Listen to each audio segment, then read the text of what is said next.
Bien, mesdames et messieurs, merci d'être venus. Je me présente à vous en tant que procureur de la République du parquet de Toulouse et je suis accompagné du colonel Philippe Coué, commandant de la section de recherche de Toulouse, du groupement d'Occitanie, ainsi que de monsieur le colonel Ledé, qui est le commandant de groupement de la gendarmerie du Tarn, qui a été activement, bien sûr, impliqué dans cette affaire dès son début. Je voulais, avant de vous exposer les éléments qu'il m'est permis de vous communiquer sur cette affaire qui connaît un grand retentissement et, d'autre part, qui a connu des développements récents importants, vous rappeler que j'interviens devant vous au titre de l'article 11, alinéa 3 du Code de procédure pénale, qui autorise le procureur, et en l'occurrence avec l'accord des magistrats instructeurs concernés, à communiquer publiquement sur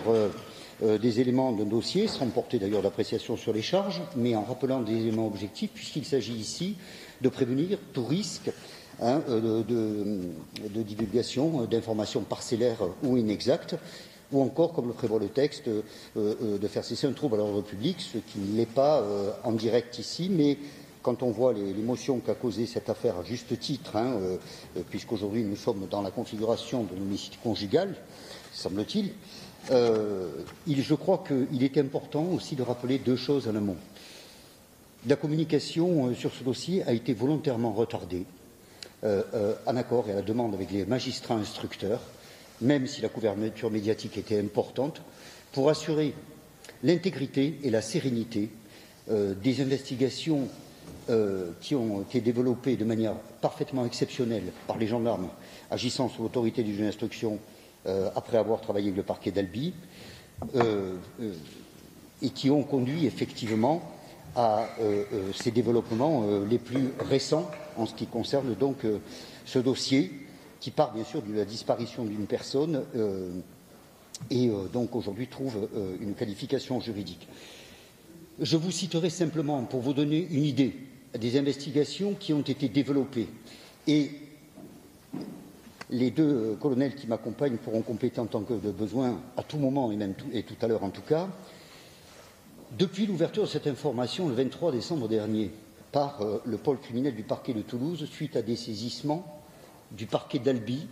qui, pendant les 8 premiers jours, a gardé le dossier en disparition inquiétante. L'ouverture d'information donc qui a été faite le 23 juillet immédiatement par le parquet de Toulouse sans continuer l'enquête a donné lieu à plus de 2500 actes et procès-verbaux en 6 mois, quasiment jour pour jour, à plus d'une quarantaine d'expertises officiellement diligentées. Elle a mobilisé des moyens matériels considérables dont vous avez rendu compte au fur et à mesure des opérations. Je pense notamment aux opérations de ratissage qui ont été faites sur plus de 10 kilomètres autour du domicile, avec des moyens pouvant aller jusqu'à plus d'une centaine de gendarmes, mon colonel, et avec la constitution d'une cellule d'enquête de 10 personnes à plein temps autour du colonel Coué, qui ont travaillé sans désemparer depuis cette date, sans parler bien sûr des opérations de recherche citoyenne qui étaient en plus encadrées systématiquement par la gendarmerie, comme vous le savez. Il fallait donc ne pas précipiter, ne pas non plus interférer, alors que chaque élément, chaque information nouvelle devait être exploitée avec le plus de sérénité et d'objectivité possible et permettre ainsi, si ça avait pu être le cas, et c'est au centre bien sûr du dossier, de rechercher la personne disparue, et si possible de la trouver, ce qui n'a pas encore été le cas jusqu'aujourd'hui. Mais cette communication, elle est aujourd'hui tout à fait légitime, puisque il faut d'abord, bien évidemment, rendre compte des derniers développements de cette affaire, qui s'est donc accélérée cette semaine, sans égard pour les demandes qui ont pu être faites d'intervention, puisque je vous ai expliqué pourquoi ça n'a pas été fait. Et parce qu'il y a un secret de l'instruction et que j'ai la prétention de le respecter scrupuleusement. Et puis d'autre part, parce qu'il faut aussi répondre, même si les juges d'instruction le font directement, aux interrogations des victimes. Il y a 13 parties civiles dans ce dossier actuellement. Et d'autre part, peut-être répondre aux interrogations de nos concitoyens qui, par votre truchement, ont été sensibilisés, et c'est tout à fait naturel, à cette affaire aussi complexe que grave, qui justifie la mobilisation très importante, comme c'est le cas partout en France, chaque fois qu'il y a ce type de dossier, qui a été le signe même de l'action de la gendarmerie. Les investigations ont conduit, vous le savez, à la mise en garde à vue de M. Cédric Jubilard le 16 juin, soit 6 mois jour pour jour après la disparition de son épouse, ainsi qu'avec sa mère et son beau-père. Ceux-ci ont été, au bout des 48 heures de garde à vue, libérés sans charge en l'état et seront peut-être convoqués ultérieurement par le juge d'instruction pour d'autres auditions et pour les besoins de l'instruction. Monsieur Cédric Jubilard a donc été présenté aujourd'hui devant les 2 juges d'instruction co-saisis. Il a été mis en examen, je vous le confirme, puisqu'il semble que ça ait déjà été diffusé, qu'il a été mis en examen pour homicide volontaire par conjoint et il vient d'être placé sous mandat de dépôt par le juge des libertés et de la détention de Toulouse sur saisine du juge d'instruction et sur les réquisitions conformes du parquet de Toulouse dans le cadre donc de cette instruction. Je tenais aussi avant d'engager vraiment mon propos, à insister sur le fait que M. Jubilard, avec son avocat, conteste son implication dans cette affaire, y compris dans sa qualification actuelle. Et donc, il aura effectivement à développer sa défense avec l'assistance de son ou de ses conseils et dans le cadre, bien sûr, du respect de la présomption d'innocence. Je vous ai rappelé le cheminement procédural de ce dossier. Je voudrais vous rappeler très brièvement les faits bruts tels qu'ils ont été portés à la connaissance de la gendarmerie du Tarn. Le 16 décembre dernier, à 4h09 très précisément, le centre opérationnel de gendarmerie du Tarn était avisé par un coup de téléphone de M. Cédric Jubilard du fait qu'il avait constaté la disparition de son épouse alors qu'il avait été réveillé par les pleurs de sa fille âgée de 18 mois, de leur fille âgée de 18 mois, vers 3h45. Il avait alors cherché vainement son épouse dans la maison, ne l'avait pas trouvée, avait donné quelques coups de fil, et finalement, 16 minutes plus tard, très précisément, puisqu'il va remettre en marche son portable à 3h54, il va contacter la gendarmerie. La gendarmerie, donc, qui va immédiatement, sous l'autorité du colonel ici présent, intervenir sur les lieux, va arriver à 4h50 et va effectivement constater cette disparition qui apparaît comme immédiatement une disparition inquiétante. Et malgré des moyens très importants, vous en parlerez, colonel, tout à l'heure, qui ont été immédiatement mobilisés par la gendarmerie dans les heures et les jours qui ont suivi, cette disparition a donné lieu à l'ouverture de cette enquête pour disparition inquiétante et, d'autre part, a connu donc le sort procédural que je vous rappelais tout à l'heure. Ce qui est important aussi de noter, c'est que la personne disparue est partie, en tout cas a disparu, avec son téléphone portable qui a fonctionné jusqu'à 22h55, oui c'est ça, 22h55 la veille, et en fait passera en messagerie à 7h48 très précisément, pour ne plus jamais être activé ou rechargé. J'ai noté effectivement que M. Jubilard, tout seul, puis après avec l'assistance des gendarmes, va effectivement tenter de contacter à de multiples reprises son épouse, puisqu'il y a à peu près 180 appels jusqu'au lendemain matin, jusqu'à vers 10h. Et puis depuis, on a recensé que 2 appels, c'est-à-dire qu'à partir du 16 et même du 17 au matin, il n'y aura plus jamais d'appel sur ce téléphone qui n'a toujours pas été retrouvé d'ailleurs. Ce que je voulais vous dire aussi, c'est que dans ce cadre-là, M. Jubilard a fourni des explications qui sont qualifiées par les enquêteurs et les magistrats instructeurs, et à mon avis à juste titre, d'explications qui ont été pour le moins évolutives, pour ne pas dire contradictoires, y compris entre elles, infirmées parfois par des témoignages ou des éléments scientifiques et objectifs qui ont été établis et sont versés au dossier, et même par des mensonges, puisque lui-même a évolué, y compris au cours de sa garde à vue, sur plusieurs points et dans différentes déclarations, tout en continuant, je le répète, à contester les faits qui lui sont imputés aujourd'hui. Avant d'en venir à l'examen des éléments qui ont conduit à cette garde à vue, puis à cette mise en examen, je voulais effectivement resituer cette disparition. Cette disparition, vous l'avez compris, elle a été qualifiée d'inquiétante dès le début. Pourquoi? Parce qu'il n'est pas normal qu'une mère de famille, mère de 2 enfants, disparaisse en pleine nuit, en décembre, la nuit du 15 au 16 décembre 2020. Nous sommes, je vous le rappelle, en confinement, dans un petit village, Cagnac-les-Mines, où il y a très peu de passages, où il fait froid, où les conditions climatiques sont mauvaises, et puis surtout, c'est une personne qui va partir avec, si l'on en croit ce qui nous est dit, en tout cas ça disparaît, avec un téléphone sans chargeur, mais aussi sans son sac à main, sans aucun effet personnel, sans ses lunettes dont elle a besoin, sans non plus prendre les clés de son véhicule qui lui appartient et qu'elle conduit, puisque même s'il le fait habituellement, M. Jubilard n'est pas titulaire du permis de conduire, et donc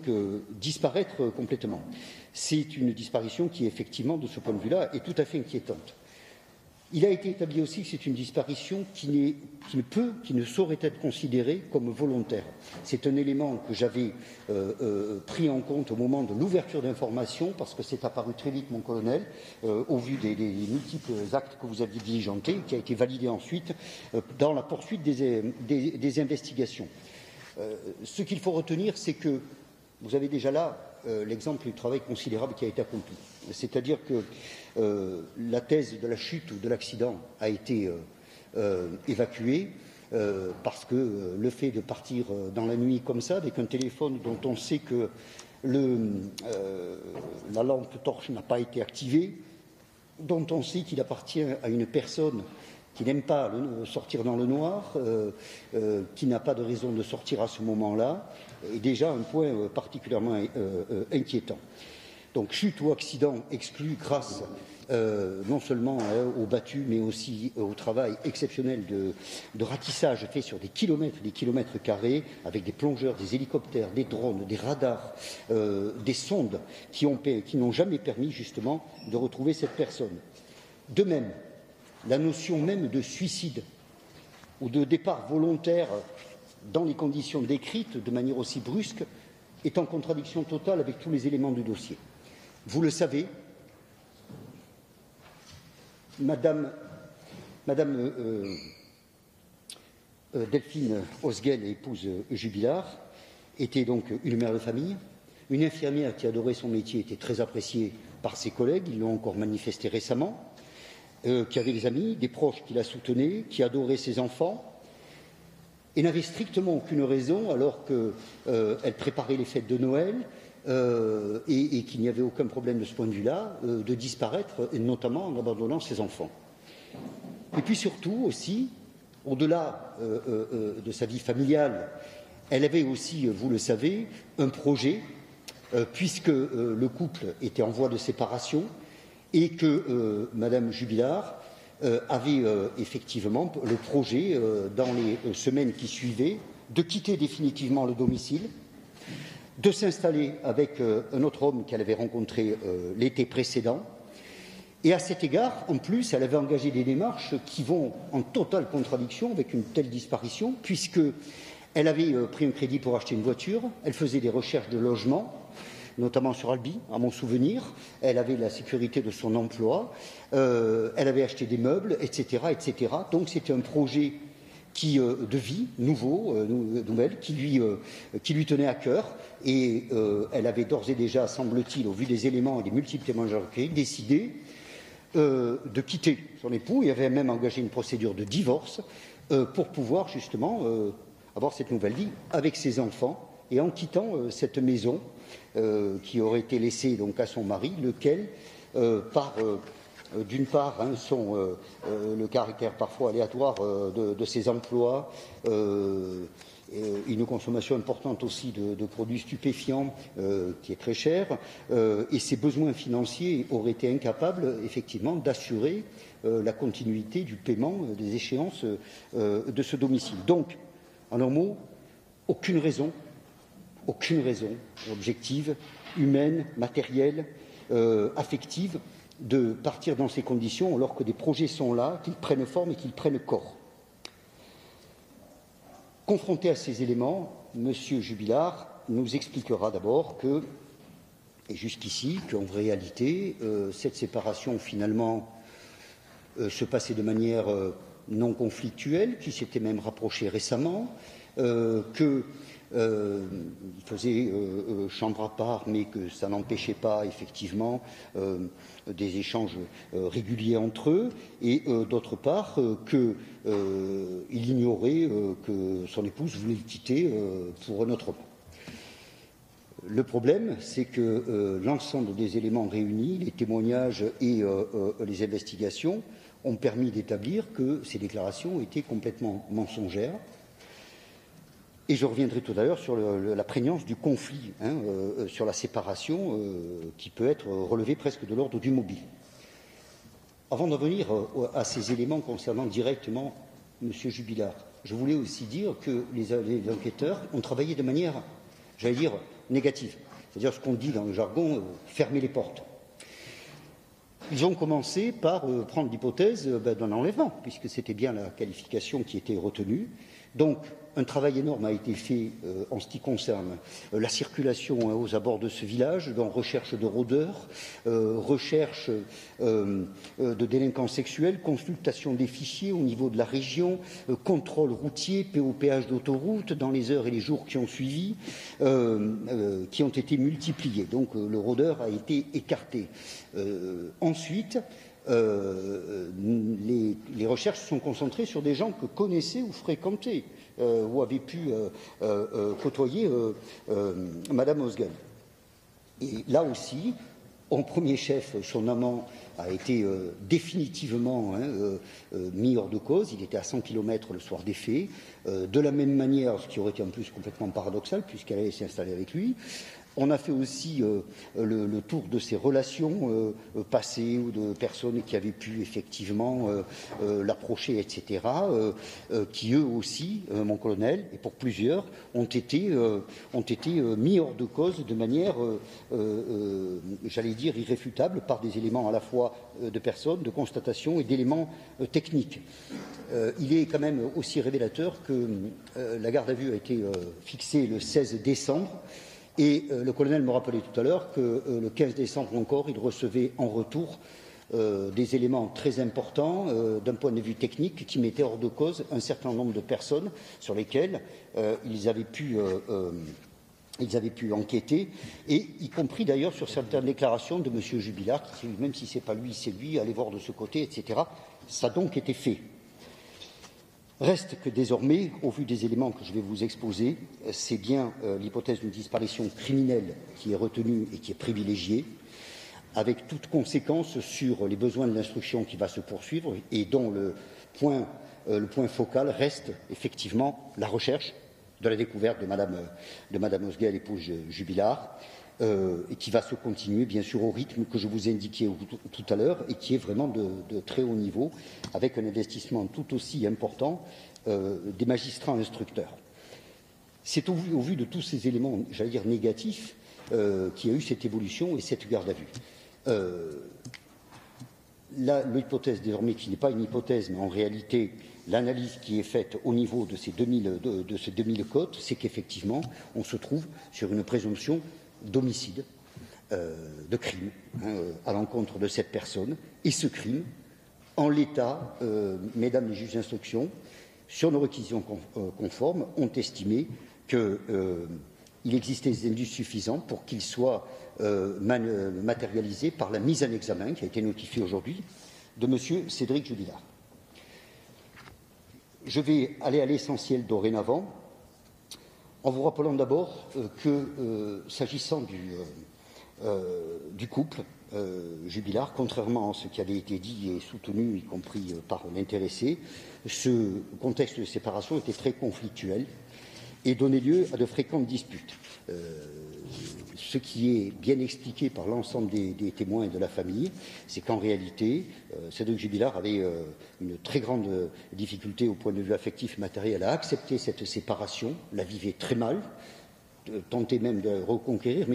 son épouse, mais d'une manière particulièrement intrusive et agressive, puisqu'il pouvait se montrer brutal, grossier, agressif, y compris envers ses enfants. Et il avait organisé, ça avait été évoqué dans certains articles il y a quelque temps, une véritable surveillance de son épouse, l'interrogeant sur ses déplacements, allant sur son compte pour voir si elle avait effectivement fait des dépenses, essayant même de la géolocaliser, et donc étant très très intrusif dans la façon dont justement son épouse organisait progressivement leur séparation. Ce qui est acquis, c'est qu'après l'avoir nié, après avoir fourni plusieurs déclarations, c'est que dorénavant, M. Jubilard convient qu'il était parfaitement au courant du fait que son épouse avait un amant, et l'ensemble des témoignages confirme donc que c'était quelque chose de très conflictuel, comme je vous le disais tout à l'heure, y compris au niveau matériel en ce qui le concernait, étant très, très attaché à cette maison et n'ayant pas les moyens de l'entretenir. Sur le déroulement des faits de la soirée, tel qu'a pu le décrire Cédric Jubilard, et sur les constatations faites par les enquêteurs, il y a là des indices qui ont conduit justement à cette mise en examen. Je vous le rappelle, la version qui a évolué, c'était je me suis couché vers 22h30, je me suis réveillé vers 3h45, ma femme était sortie promener les chiens certainement, et mon fils, vers 23h, est allé se coucher après avoir regardé la télévision. Un fils âgé de 6 ans au demeurant. Le problème, si vous voulez, il est que dans le cadre de cette description, il y a toute une série d'éléments qui sont venus infirmer ces déclarations auxquelles M. Jubilard a répondu par des adaptations, des contradictions, voire même des mensonges. Le soir des faits, lorsque les gendarmes se présentent sur place, ils sont interpellés par plusieurs choses. La première, c'est que M. Jubilard, lorsqu'il donne l'alerte, alors qu'il ne l'avait pas fait en août précédent, une nuit où sa femme s'était endormie à l'extérieur et où il avait simplement appelé des amis et jamais appelé la gendarmerie, c'est que là, il va faire très très vite, puisque 16 minutes pour appeler la gendarmerie. On peut concevoir qu'il soit inquiet, mais on constate que finalement, les amis proches, notamment les meilleurs amis ou la famille, n'a pas été directement contactés. Il y a eu seulement quelques coups de téléphone. Ça n'est qu'après qu'il y a effectivement ce très grand nombre d'appels qui resteront sans réponse, qui sont passés. Et lorsque les gendarmes arrivent, puisqu'il expose qu'il a cherché sa femme et qu'il les a appelés, le podomètre, puisque tout est important, le podomètre de son téléphone était allumé. Et lorsque les gendarmes sont arrivés, il avait fait l'équivalent de 40 pas. Ce qui fait des recherches quand même qui sont sommaires, alors qu'avec les gendarmes, lorsqu'il va tourner sur la propriété et dans le domicile, c'est 380 pas qui vont être pris. Donc il y a des recherches qui finalement sont assez sommaires, qui sont enregistrées. Le deuxième élément, c'est que M. Jubilard va beaucoup varier sur les vêtements et la tenue que portait son épouse lorsque il prétend être allé se coucher et qu'elle-même restait et aurait même sorti les chiens, puisqu'il parle une fois d'une doudoune avec des boots, et puis une autre fois il parle d'un jean qui serait sur un pyjama épais qu'elle aurait revêtu, alors que sa femme n'avait pas l'habitude de sortir le soir, qu'elle ne promenait jamais les chiens, qu'elle s'en occupait peu puisque c'était plutôt lui qui s'en occupait, et que les enfants étaient au lit, et que cette dame qui travaillait, je pense, vers 23h, avait peut-être plutôt envie d'aller se reposer. Ce qui a été relevé aussi, c'est que lorsque les gendarmes arrivent, vers donc 4h50, ils trouvent M. Jubilard occupé à déclencher une machine à laver, dans laquelle se trouve la couette du lit sur lequel dormait Madame Jubilard. Ceci se passe de manière, dans un contexte, vous en conviendrez, assez incongru, puisqu'elle a disparu, et ce n'est pas la première chose à laquelle on pense, d'autant plus que, je suis désolé de le dire, mais que ça se situe dans une habitation dont l'état d'entretien est extrêmement négligé, et on ne voit pas l'intérêt, puisque M. Jubilard lui-même est dans un pyjama, est vêtu d'un pyjama dont il explique qu'il ne l'a jamais lavé. Et là, ce soir-là, expliquant que ce seraient peut-être les chiens qui auraient sali cet édredon, donc il était en train de le laver. Ce qui, à 4h50 du matin, n'est pas forcément la première chose à laquelle on pense lorsque votre femme a disparu. Mais là encore, c'est un élément objectif sur lequel, cette réponse est celle que M. Jubilard a faite. Ensuite, il va très rapidement donner les clés du véhicule. Je vous rappelle qu'il n'a pas le permis. Mais surtout, il va les donner effectivement aux enquêteurs. Et les enquêteurs, à travers les témoignages qui vont être recueillis progressivement, vont comprendre en plus qu'il y a un problème sur ce véhicule, puisque ce véhicule qui appartient à son épouse, qui donc serait parti à pied, sans ses clés, sans rien, sans aucun document, ce véhicule, il est établi deux choses. Il est établi qu'il a été déplacé. C'est-à-dire que Madame Jubilard avait ses habitudes, elle le mettait dans le sens de la montée, toujours prête pour le départ le lendemain, dans un sens précis. Et les voisins ont confirmé que lorsqu'elle est arrivée le 15 décembre au soir, elle l'avait garée comme à l'habitude. Lorsque les gendarmes à 4h50 arrivent, la voiture est garée dans l'autre sens. Deuxième élément, ce véhicule, qui n'avait pas été fouillé, d'après ses dires, par M. Jubilard, mais qui va être fouillé par les gendarmes, ce véhicule a la vitre de côté conducteur qui est à moitié ouverte, et surtout qu'il y a de la présence de condensation à l'intérieur du véhicule. Nous sommes la nuit du 15 au 16 décembre. Un expert spécialiste a été requis, et il a expliqué que, en fait, cette condensation correspondait, vu les conditions, vu l'heure, le lieu, etc., au fait qu'il peut et qui devait être provoqué par une présence humaine dans ce véhicule. C'est de la condensation. Et ce véhicule, on n'a pas établi si c'était déplacé en l'état, mais n'empêche qu'il a été changé, que ces clés ont été données avec une grande rapidité, et en plus donc qu'il y a eu cette modification. J'ajouterai aussi qu'il n'y a pas de sang qui a été trouvé sur les lieux lors des différentes investigations, mais de ce point de vue-là, le déroulé des faits lui-même reste encore à parfaitement déterminer. C'est un enjeu bien sûr de l'instruction qui va se poursuivre.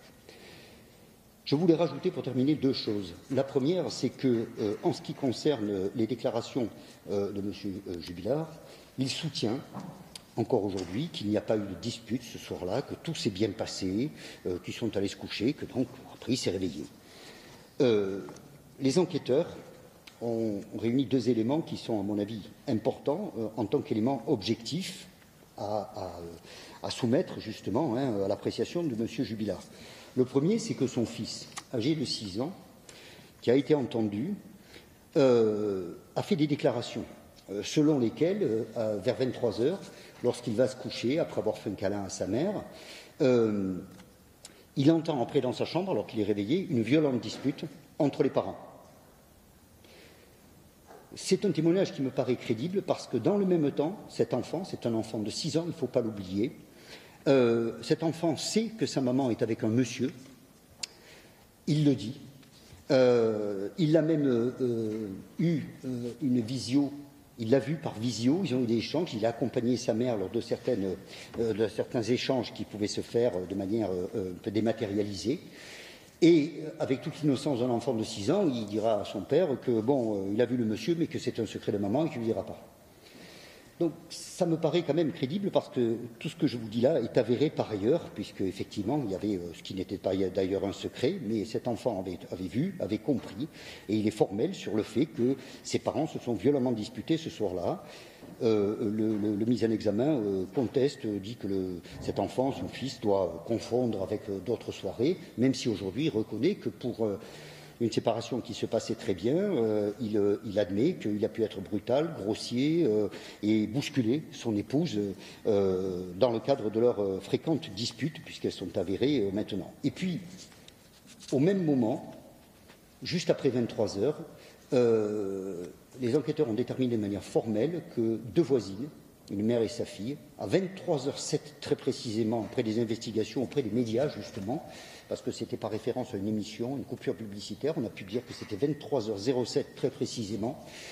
Cette dame et cette fille, donc adultes, vont entendre en direction du domicile de la famille Jubilard des cris stridents et de détresse d'une femme qui vont effectivement les interpeller et qui vont progressivement disparaître et s'arrêter dans la nuit, ce qui ne les a pas outre mesure inquiétés puisqu'elles n'ont pas pensé à appeler les gendarmes à ce moment-là. Et en tout cas, ce sont des éléments qui sont acquis au dossier et auxquels M. Jubilard ne donne pas de réponse, me semble-t-il, crédible, puisque lui-même a expliqué qu'il ne voulait pas faire des recherches dans le jardin aux abords de son domicile pour ne pas déranger les voisins, alors qu'il reçoit des plaintes régulières sur le bruit que font ses chiens, qui d'ailleurs ce soir-là, à la même heure, étaient dehors et aboyaient très violemment, comme on peut entendre effectivement des chiens lorsque les propriétaires ou quelqu'un crie ou truc, peuvent effectivement être excités aussi. Et il est vrai que les chiens étaient restés dehors cette nuit-là. J'ajouterai pour terminer que cette instruction, elle va aussi s'attacher, bien sûr, je le disais, à poursuivre ses recherches, à continuer les multiples actes qui sont encore en cours, à clarifier, étayer ces éléments sous la direction des juges d'instruction, qui auront aussi, à mon avis, à se pencher de manière importante sur la personnalité de la personne qui désormais est mise en examen, et nonobstant la présomption d'innocence devra dorénavant s'expliquer devant les juges d'instruction, dans la mesure où ce qui a été constaté, c'est finalement, et je crois que ça a déjà été pointé dans certains articles, une personnalité qui méritera expertise, parce que ce qui ressort, c'est finalement une forme de déni. Très rapidement, ce n'est pas forcément une charge, mais c'est simplement un constat, et ça traduit peut-être une psychologie à défaut d'acte. Il y a eu un déni, un deuil très rapide, le fait de parler très rapidement de son épouse au passé, de se concentrer sur ses propres difficultés, et le fait de reprendre aussi rapidement une vie affective, puisque j'ai cru comprendre qu'une personne avec laquelle il avait une relation, qui a été entendue par les gendarmes, s'est aussi confiée à certains médias, au passage d'ailleurs en déclarant, puisque je parlais au début d'informations parcellaires ou inexactes, en présentant une version de la situation assez éloignée de ce qu'elle a pu raconter devant les gendarmes sous serment. Il se peut que donc Madame la juge d'instruction ait besoin de rentendre cette personne. Voilà les éléments concordants sur le contexte, sur le déroulé de la soirée, sur les éléments qui ont pu être constitués, sur toutes ces incohérences qui ont conduit à orienter les investigations vers M. Cédric Jubilard, à provoquer son interpellation, puis sa mise en examen.